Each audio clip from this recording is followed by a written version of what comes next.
What companies deserve your hard-earned dollar? Which would you want to work for? How can you know if they share your values? Just ask us. Just Capital is a nonprofit that tracks who really means business in supporting workers, customers, communities, the environment, and shareholders. We measure progress, track success, and help them be better. When you see the Just Capital seal, you know what's real, because just business is better business. Visit justcapital.com to learn who makes your dollar count. Good evening. We are doing it live right here on 790 KABC. This is Frank Mottek On Money. Weeknights here on 790 KABC. Also streaming live online worldwide at KBC.com and your on-demand Mottek On Money podcast at KBC.com, Apple, iTunes, all your favorite podcast platforms. And on the socials, too, at Frank Mottek on X, formerly known as Twitter and Instagram. Rough start to the new year on Wall Street this week. Looks like stocks have just finished slightly higher today, but ended a 9-week winning streak after investors weighed in a stronger than expected jobs report, which came out today. On Main Street, it's a big weekend here with the Golden Globes set to happen on Sunday. What's going to begin is the Hollywood award season. It's going to be a big weekend. In fact, billions of dollars being pumped into the local economy as the Golden Globes happen this weekend. Hotels are packed, restaurants are packed. And speaking of that, we're going to get right to the Main Street economy here tonight. Joining us live now, the most famous of the celebrity chefs out there. Joining us live, Chef Wolfgang Puck, whose restaurant empire includes Spago in Beverly Hills, Cut Steakhouse, Wolfgang Puck Catering. And for about 3 decades now, he's provided the stars of the spectacular dinner at the Governor's Ball following the Oscars. This weekend, Spago and his other restaurants are packed as stars and fans are dining out on this first weekend of the Hollywood award season. Chef, Happy New Year. Thank you very much for stepping out of the kitchen for a moment to join us live here this evening. Thank you, Frank, and Happy New Year to you and everybody out there who is listening to us. I think let's hope we all stay healthy and eat and drink well. So that's my New Year's resolution. And it's time to celebrate and just doing the description here of your fabulous places. I'm already developing quite an appetite here. Tell us what you have planned for this weekend.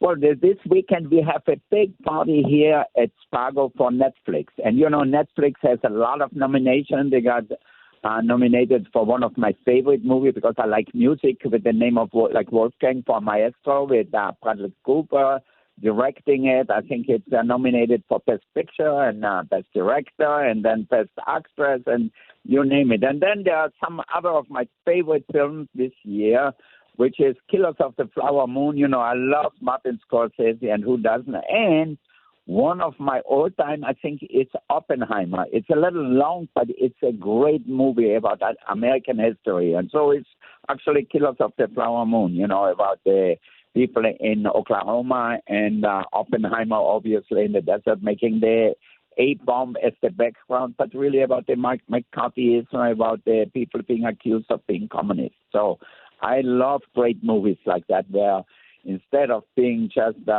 special effects, where we actually have a great script. And the stars are coming hungry to all your places this weekend, right?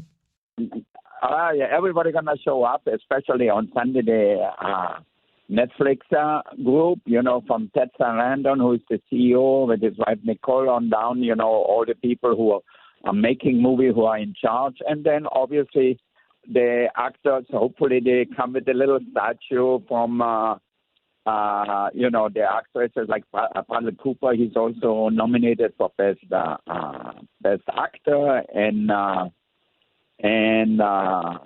Carey Mulligan is nominated for Best Actress. So they have a lot of nominations. So, but, you know, there are so many great films out this year, and it's great to see them actually in the theater. And we're going to have an amazing menu for them. You know, first we're going to have a seated dinner for about 80 people where they can watch the ceremony and everything. And then we have everybody who is coming after to the after party. And we're going to have food station with risottos. We have risotto with truffles. We're going to have mini sliders. We're going to have bao buns with crispy pork belly. We're going to have New York steak with the honey mustard sauce. So a lot of different ideas and different dishes so people can eat and drink and enjoy life. That's wonderful. What about for the Barbie fans out there? Anything pink any pink theme out there as well. No, maybe you're absolutely right. I should have gotten a pink cooking chuck. It would have been the best thing, maybe. It's not too late. It's not too late, Chef. Okay, good. I'm gonna order one right away. I'll get the pink shirt on at least. Yeah, but I think since we have the party for Netflix, and Maestro, I think I'm gonna get 2 conductor sticks and just conduct the kitchen. That's a very good idea. Now, hopefully be able to get those. Maybe you already have them there, or improvise. But that's a great idea, and certainly all of this impacting the economy in a big way, coming out of what we just went through and all that. It must be a tremendous relief to see things pretty much back to normal. In fact, maybe bigger than ever here. I think LA is a city of events, of special events, like we have the Oscars, like we have the Golden Globe, and many more awards shows, and plus, we have so many things coming up sport-wise, and then we have things from long range, from the Olympics to the World Cup to all that stuff coming on. So I think we're in a good place. I think as long as we perform well and give people a great experience when they come to LA, and that's what we do here at Cut and Spargo.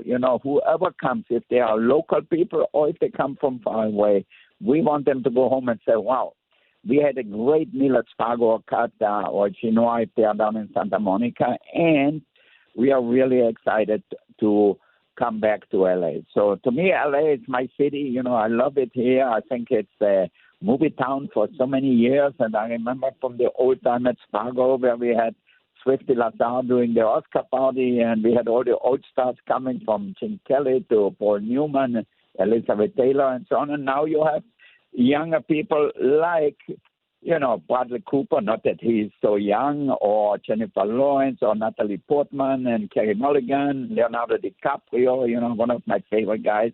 And so are some of the older ones, like Bobby De Niro is great, and I especially like, The Killers of the Flower Moon, the director Marty Scorsese, since I know him for many years, too. I know you're a big Margot Robbie fan, too. Barbie, of course. Yeah, for sure. Barbie did amazing. If I would have thought at the beginning, if they would ask me, do you think Barbie going to do $100 million? I would say, I don't know. I don't know, going to go see it. But it's one of the biggest success stories, I think, in the movie industry. Certainly. And Chef, since you interact with all the stars as well as the top people in business, what's the mood out there these days as we head into 2024 on the economy and what's happening here?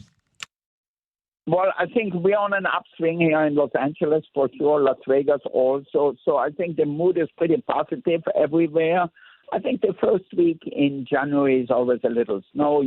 Slow. People come back from vacation, kids go back to school and everything. But I think we are headed for a great year with Chinese New Year coming up, with Valentine's coming up, with the football games coming up. You name it, it's going to be a good season. I'm very positive. All right. Inflation still very much a concern. It was the big story in the last year or so. Is inflation starting to come? Are we going to see lower prices anytime soon? Nothing always gets lower. That's really the last thing. I wish it would be that way. It's still, people think it's very scarce. I talked with my beef supplier in Idaho up there from Snake River Farm, and I said, how come prices are going higher and higher and higher? I said, well, demand is there, and we have less people working. So the people who work, they get overtime, they want more money, so everything has gotten more expensive. And that's a little bit across the board in every business. People want to work from home.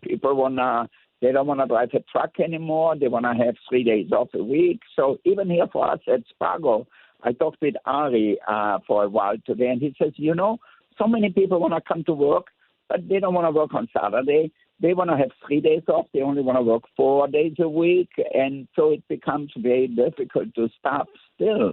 Still at Spargo, after all this time, we are still not fully staffed because we want to implement a special menu, a tasting menu, an innovative menu, plus have the tradition. But I still need a few more people to be able to execute. All right. Well, I'll be right over. We're going to maybe, if there's a spot there, it would be fun, certainly, to more than anything. We have a great bar now, so you can sit at the bar, have some appetizers. We just made a little bar menu too. If somebody wants to drop in, just have a few good cocktails. And Adam, our chief bartender, he is really amazing. Amazing recipes for the cocktails. I mean, I love one like west of Brooklyn.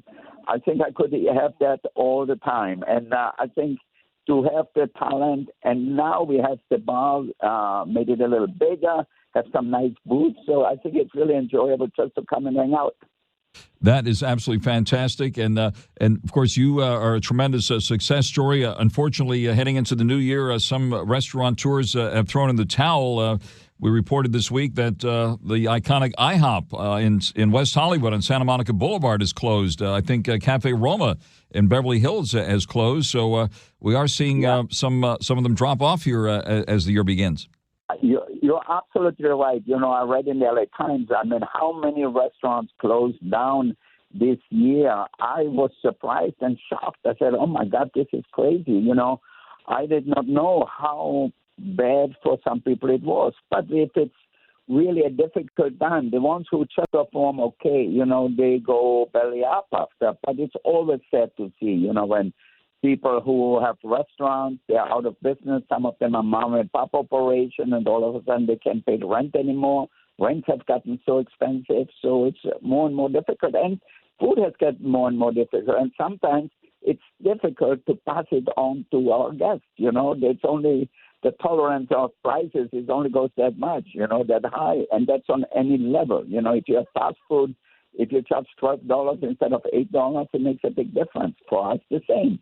I mean, prime meat has gotten so expensive that steaks are getting close to $100 now. So it's really a lot of money for a good steak. But you know what? At the end of the day, people still will pay if they get quality. And that's what we are for, you know. It's all about quality and how we make the people feel good. People want to still buy a Mercedes or a Rolls-Royce or a Porsche or whatever car, but they want to feel good. They want to have good people selling them the cars. The same thing is with us. We have to have the best waiters and make people feel good when they leave. And now, after this weekend, following the Golden Globes, then you're going to be gearing up for the Oscars, right? And once, is this the 30th year you're doing the Governor's Ball dinner? Yeah. This is the 30th year doing the Governor's Ball, and I think it's going to be very exciting this year because we have some really great movies out. So it's going to be, I think, a great party afterwards. And I didn't make the menu yet, but I think in the next few weeks we're going to make up the menu, and we're going to have maybe more food stations in the dining room. I have my chef, Elliot, comes from Cut in London, and I have our chefs from Istanbul. They're coming too, so I have a little Turkish influence. So I like to show off a little bit our different restaurants, different flavors. So it's exciting for the guests. What trends are you seeing as far as taste these days? For a while there, vegan was a big thing, right? What are people clamoring for nowadays? Well, I think vegan is always, you know, people love it, you know, like Joaquin Phoenix, you know, and Ellen DeGeneres, and some of these people are vegan most of the time. But at the end of the day, you know, people want food which tastes delicious. So that's really the most important part. If they eat something simple or something more complex, it has to taste delicious. So I see also a lot of ethnic influences comes from Mexico or from Vietnam or from Thailand and so forth. People like spice. The NFL playoffs are almost here, and it all starts with Super Wildcard Weekend, presented by Verizon. Give me everything you got! 12 teams, 6 games, 3 days, and one epic weekend that kicks off with a Saturday doubleheader, followed by a Sunday tripleheader, and ends with a Wild Card Monday. Unbelievable! The road to Super Bowl 58 starts January 13th. Business has always been about turning a profit, making money. But can it stand for something more? Something beyond dollars and cents? We think so. We think that today, business has a higher calling, a purpose to be fair and just, to do right by their workers, customers, communities, and the environment. And it turns out companies successful doing that also do better for their bottom line. When you see the Just Capital seal, it means this company is a force for good. Visit justcapital.com to learn more. It's here in LA. So I think we actually mix a lot of these different cultures into our dishes too. Very exciting. And, of course, you travel the world to your places. Where are some of the hot spots right now? You mentioned Vegas. What about Budapest? And you got a Spago there, right? And take us around the world for a moment. Yeah, okay. So when I go, London is really doing really well this year. Like I just talked to the chef, Elliot, there, and he says, it looks so much better this year than last year, the month of January and the first week in January. So I'm very excited about that. And Budapest, Chef Tetsu just left today for Budapest. We're going to now install a breakfast and lunch menu at Spago. So it's going to be the first Spago which will have breakfast, lunch, and dinner. Dinner being the main part of the day, and then Istanbul is doing really well, and Bahrain is doing really well, and in Singapore, Spago and Cut had an amazing year last year. I was there last in October for the Formula One race, but I think I must be pretty happy at the way we do everywhere. But I'm always pushing forward. I just had a meeting with Ari and Bella here at Spago, the chef and pastry chef, and I told them, we have to continue to grow. We have to get better all the time. We cannot sit back on our butt and say, okay, we are successful today, it's going to last forever. Nothing lasts forever until we make it last forever. So we have to be out there trying new things, doing new things, and always try to make the customers really feel good and give them an experience. When people come to Spago or to Cut, they want an experience. Unmatched passion for this subject. On the air live with Chef Wolfgang Puck. And Chef, before we let you off the hook, you were kind enough to share with us some years ago your plans for the Gladstone property there. Is that going to move forward, the crowning palace of your career? It's a very complicated thing to get all these permits. I thought people are going to help us, the government, all these agencies going to help us get the permits passed because we will employ 250 people probably there. They're going to get tax revenue. No, they make it so difficult for us and slow down the process from, the county, the city. They cannot agree who's going to give us the permit. And then you have the Coastal Commission and you have beaches and harbor, you name it. They make it so difficult. And I think it's a weird thing, really. I said, we are having fun. Gary built the building.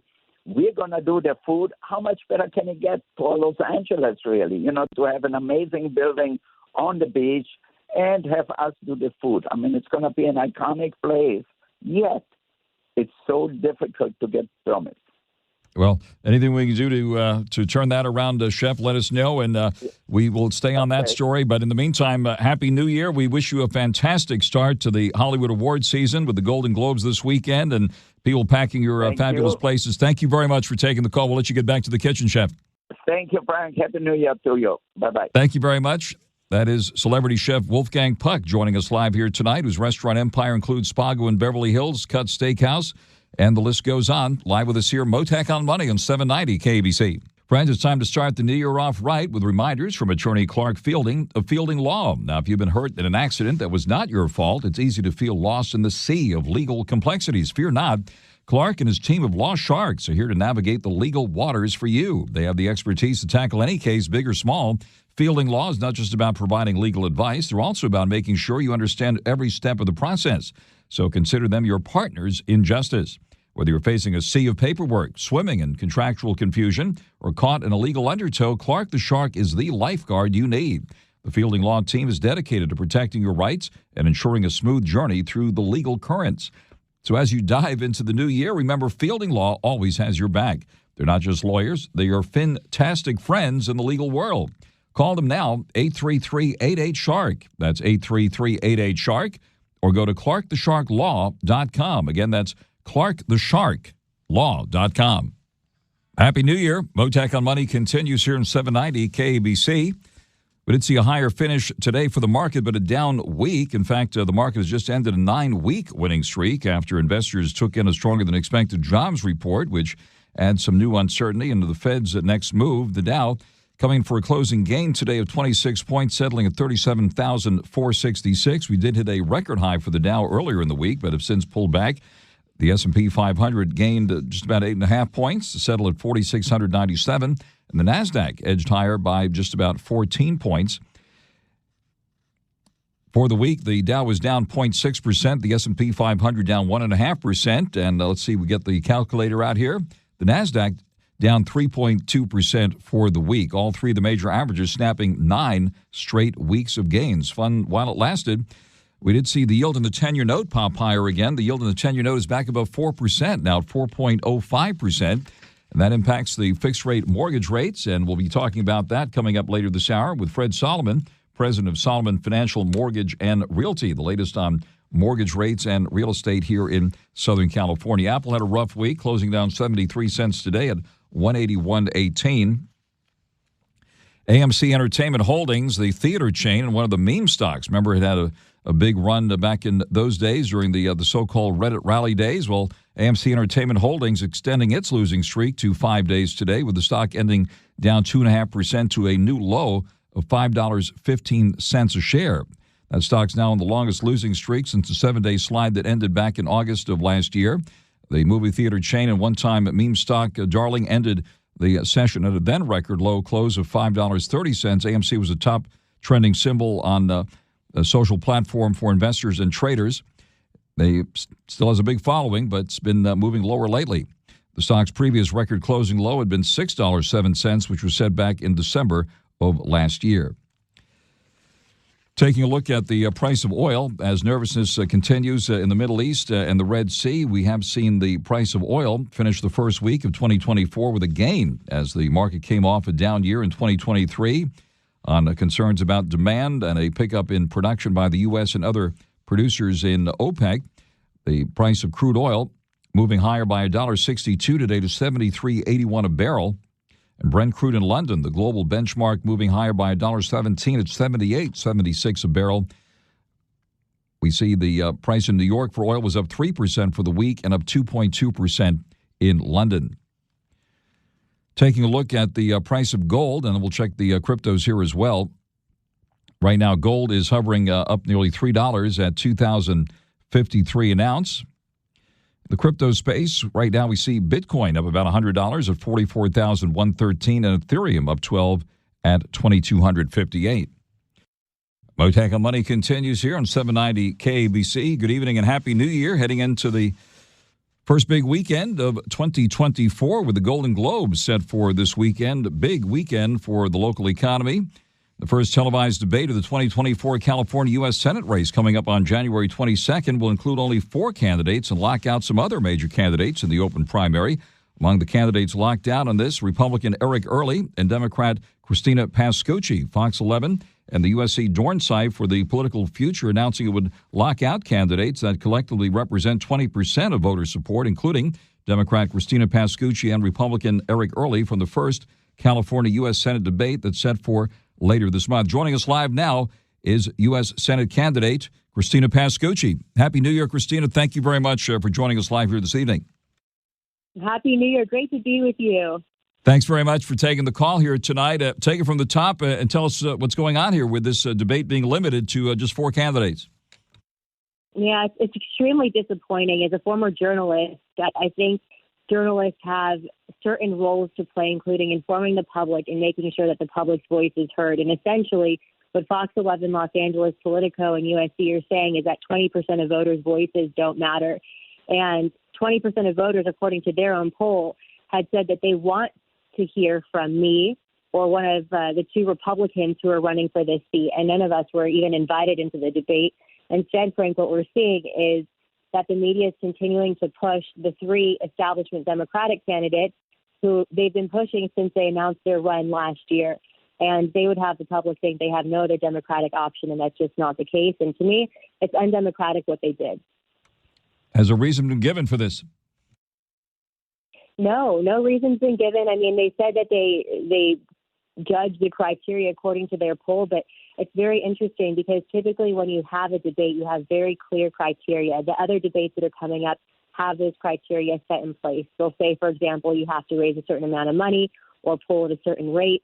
And there's just, there's really no precedent for this, at least not of late, because you haven't had a U.S. Senate race this competitive in a long time. And when you have 20% of voters saying that they want these candidates and none of them are being represented on the stage, that is just, I mean, they're not fulfilling their duty in the way that they should. And I really hope they'll reconsider, and I hope that the voters will reach out to these entities and let their voices be heard, that they want the 7 polling candidates, the top 7 polling candidates, myself included, on that debate stage for the first debate. And who's running the show on this? That's Fox 11 Los Angeles, Politico, the digital and the newspaper, and USC Dornside. All right, and it should be noted you were a great TV news anchor and reporter on Fox 11 here in Los Angeles, and you're a USC Trojan. I know, and you know, I'm not asking for any special treatment, but it's interesting because it almost feels like the opposite is happening, and it's also interesting to note as a more moderate voice in this race, I'm being silenced, and I don't think that's right. Not only, you know, me as a more moderate voice, but then the 2 Republicans also who are running in this race. California is diverse, and there's a lot of different. The NFL playoffs are almost here, and it all starts with Super Wildcard Weekend, presented by Verizon. Give me everything you got. 12 teams, 6 games, 3 days, and one epic weekend that kicks off with a Saturday doubleheader, followed by a Sunday tripleheader, and ends with a Wildcard Monday. Unbelievable. The road to Super Bowl 58 starts January 13th. Welcome to Talkville, the ultimate Smallville rewatch podcast. Karen, what you got? Hi guys, Karen Applem from Australia with a quick question for season 3 Talisman. That knife wound healing scene was so powerful. Tom, what was it like to do that scene with John as your director? It's great that I was with those people, because when your eyes are closed and someone is supposed to going to stab you in the chest, you have to really trust that they're not going to hurt you. So I was in good hands with John. Jump in now or catch up on any of the past seasons of Talkville on YouTube or wherever you listen. Types of voters, and not all of them are going to be seeing their candidates on the stage. And Republican Eric Early has joined you in protesting this, right? Yes, he has. He's been very outspoken, and you know, we're going to continue the fight, and we hope that these groups will reconsider their decision that's been made, because it's like I said, undemocratic. And it should be noted, those that will participate in the debate include Democrats Barbara Lee, Katie Porter, and Adam Schiff, and Republican Steve Garvey. Those are the ones who will be appearing at this first televised California U.S. Senate debate on January 22nd. So that's coming up pretty quickly here. And certainly you're eager to contrast your views with those folks on stage. I am, and I am a very different candidate. I'm completely unlike anyone who's running. I have a very good grasp on all of the issues. I've been studying them intimately for nearly 20 years as a journalist. Any given topic I've done dozens of investigations on. And then, as you know, I was a war correspondent and was in more than 100 countries across the globe interviewing world leaders. So I understand foreign policy and geopolitics and history and these complex issues very well. And I would just say that, you know, when you see the 3 candidates who are going to be on that stage who are currently congressional members, one question I would ask is Congress running so well that the voters' only option should be people who are already in Congress? And I think we need to take a hard look at that. We're speaking live to CHRISTINA PASCUCCI, candidate for the U.S. Senate seat here in California. And, of course, you're speaking here on Mottek On Money on 790 KBC, a news-driven business news program here. I just spoke to celebrity chef Wolfgang Puck about restaurants, and of course it's a big weekend here with the Golden Globes, as you well know, and I'm sure you've covered them in the past as well, but certainly on business and the economy. I know you attend the biggest of the business conferences here and are very plugged into what's happening. CHRISTINA, what would you do to turn the economy around here in California and make California more business-friendly? Well, that's another thing that sets me apart from my Democratic opponents, is that one of the main pillars of what I'm focusing on is the economy. I'm very business friendly. I call myself a JFK-era Democrat, fiscally responsible. Clearly, with the $68 billion debt that California has, adding tax upon tax upon tax is not working. And I think we need to have a completely different approach to stimulate business.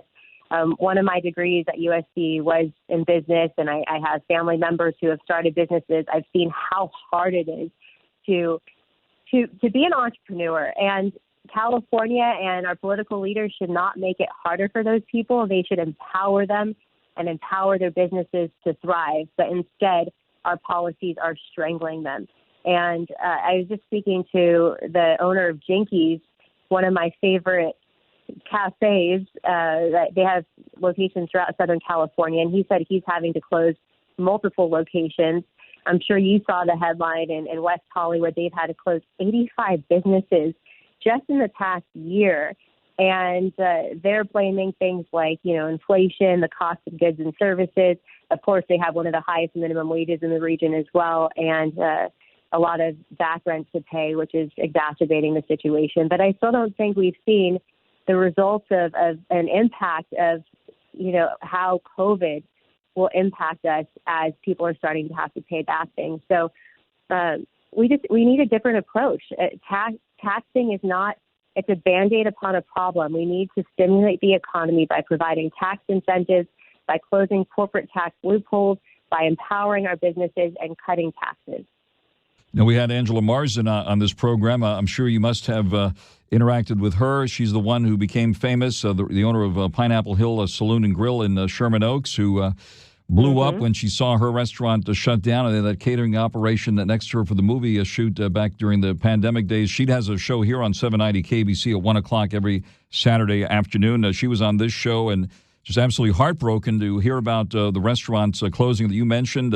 The IHOP in West Hollywood closed at the first of the year. We see even in Beverly Hills, Cafe Roma closed, and it's pretty heartbreaking to see places not making it in this environment. Yeah, and I mean, California politics and leadership right now is exacerbating that problem through their policies. And I think we have to rethink this moving forward well beyond, well beyond COVID and the years following that. We need to show our businesses that we support them and we're going to do what it takes to help them thrive. On the air live with CHRISTINA PASCUCCI, U.S. Senate candidate here in California. What about on the economy here, on the job front? Certainly, LA's unemployment rate has always been historically higher compared to the national average, and a lot of small businesses, of course, struggling. And Chef Wolfgang Puck says he's still having trouble hiring at his places, surprisingly. So what about on the job front overall, CHRISTINA, what would you do to help pump things up here on the job front?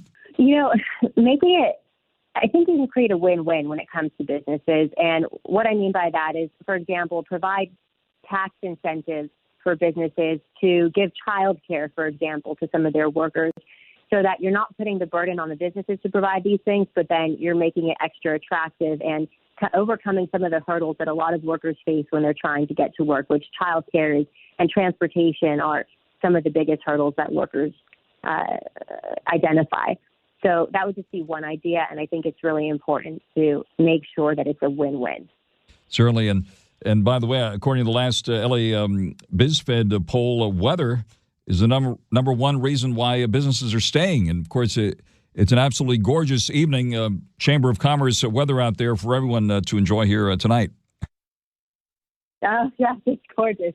I know. It's the one thing. I mean, California, I believe, is one of the best places to live on earth, and we have a lot of things going for us. So when I talk about the problems, I say that as someone who is born and raised here and deeply loves it and recognizes all we have to offer. I think we just need to bring back common sense and make it a little bit easier to live here so we can enjoy that weather.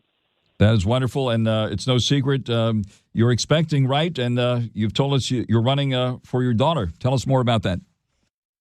Yes, I'm 2 months away now. I'm 7 months pregnant.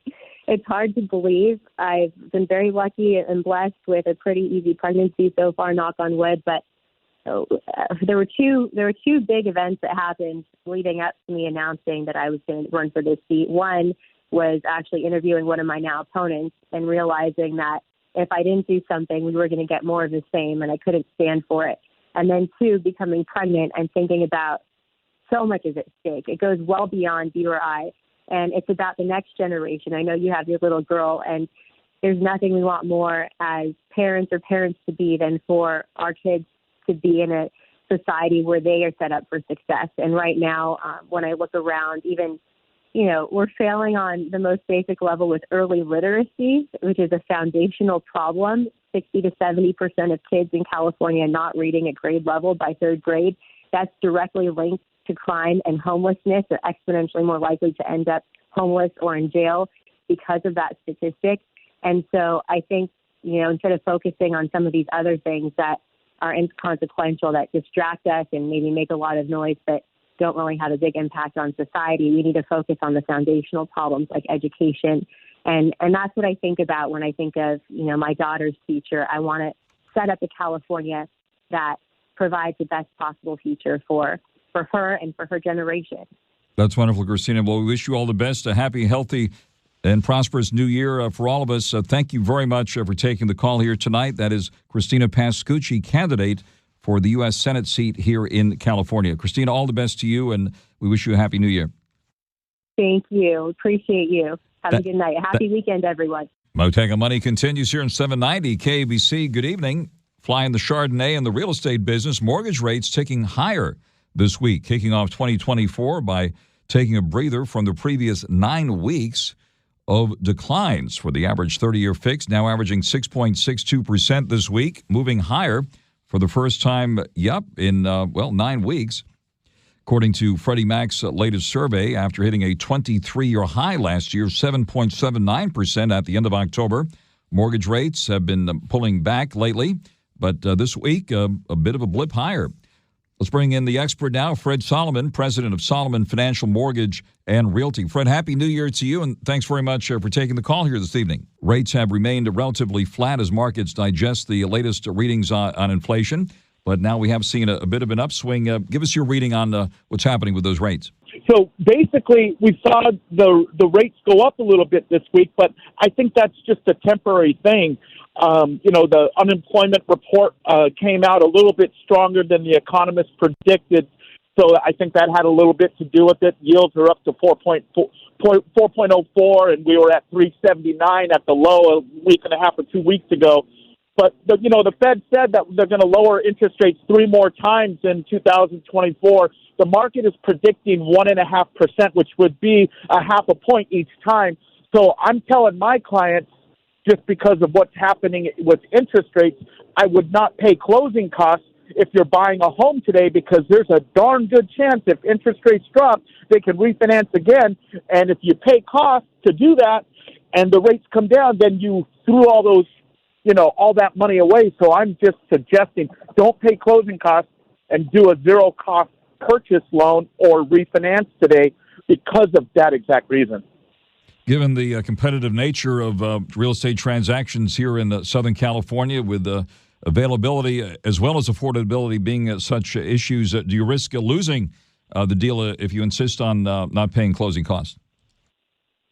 Well, so, the human brain always says that getting a lower rate is the smartest way to go, but that lower rate costs money to do it. There's costs associated with doing that. And if you were a betting man and the Fed says, hey, everybody, interest rates are going to be dropped 3 times in 2024, and if you knew that and the Fed's target price on inflation is 2%, and right now we're at 3.1 and we're headed downwards, so if that's what we're noticing as a consumer or an intelligent consumer, you would think, hey, let's not pay closing costs because we can refinance to the lower rate when the rates come down and pay nothing to do it, where the interest rate and the APR are exactly the same.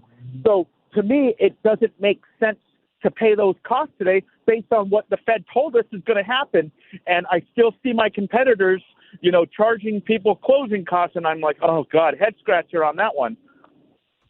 On the live with Fred Solomon, president of Solomon Financial Mortgage and Realty, based here in Southern California. What about home prices? What is your outlook here for 2024? Okay, and I say this question is 5 times a day from everybody looking to buy or sell, and I tell them, with lower interest rates, what do you think is going to happen to the number of buyers? We're going to have more buyers. If we have more buyers, what's going to happen to the market? It's going to be more competitive if the inventory levels stay exactly the same. So if I'm a seller, I'm not selling today because I'm going to wait for the rates to come down and I'm going to get more offers on my property. If I'm a buyer, I'm going to buy today, and then when the rates come down, I'm going to refinance to the lower rate, and I'm not going to pay any closing costs while I do it. So if I'm a seller, I'm waiting. If I'm a buyer, I'm buying now, and I think prices are going to come up this year if the Fed actually raises or lowers the interest rates. That's my personal opinion. All right. There's an effort now to repeal that death tax here in California. A lot of heartbreaking stories. Susan Shelley has shared many of them with us here on this program, and we'll be hearing from her again later this evening. But tell us about the impact of this and the heartbreak on this so-called death tax that voters approved and ended up getting something that most people weren't expecting. You know, I have a father and a brother who are both CPAs, and I would circumvent this question to them, but I could certainly ask them, and then next time we chat, I would be happy to go more into that. That's just out of my league. Certainly a big subject. Susan Shelley will be talking more about this tonight, and certainly it's created a lot of heartbreak and has become a factor in many of the sad transactions here where people are forced to bail because they simply cannot afford the revaluation of the property once they've lost a loved one. So certainly a very, very important issue. And what about your prediction on mortgage rates here in 2024? You know what? My business is picking up dramatically here in the last 30 days. It's gone from crickets to the phone's ringing off the hook, and it's exciting. And I think rates are coming down because that's what the Fed wants. The Fed has told us they're going to lower short-term interest, the discount rate 3 times. The market seems to think it's going to be 1.5%, but if they lower it at least 1/4 of a point each time, it's going to be at least 0.75%. And this affects short-term interest rates. Long-term interest rates, of course, we know are based on CPI and the employment numbers and the inflation data. But, the Fed wants 2% inflation. Right now we're at 3.1%. If we hit those 2% inflation numbers, obviously rates are going to come down. So I think we're going to see interest rates at least another 1% lower. That's my guess on the long-term 30-year, 20-year, and 15-year stuff. Is it hard to get a mortgage these days? No. Back in the day, you were alive and breathing and you could get a mortgage. But today, the Fannie Mae and Freddie Mac got smarter. That's what happened. And so this is the way it should have been all along. What they're doing today, yes, it's harder than it was in 2008, but what they're doing today is how it should have been all through the 2000s, 2003, when home prices were going up 30% a year. So I think this is normal. This is the way it should have been all along. We wouldn't have had that crash. Fred, thank you very much for sharing your expertise with us. Hope to speak with you many times in the new year. Fred Solomon, president of Solomon Financial Mortgage and Realty. We wish you and everyone there all the best, and let's do more in 24. Okay, well, thanks a lot, Frank. Happy New Year to you guys there at KBC. I miss you guys. Thank you very much for taking the call here tonight. This is Mottek On Money. We'll be back again on Monday for your Mottek On Money program. If you missed any of the shows, of course, you can bring up the Mottek On Money podcast. See you at the Golden Globes this weekend. This is Mottek On Money on 790 KBC. The NFL playoffs are almost here, and it all starts with Super Wildcard Weekend, presented by Verizon. Give me everything you got!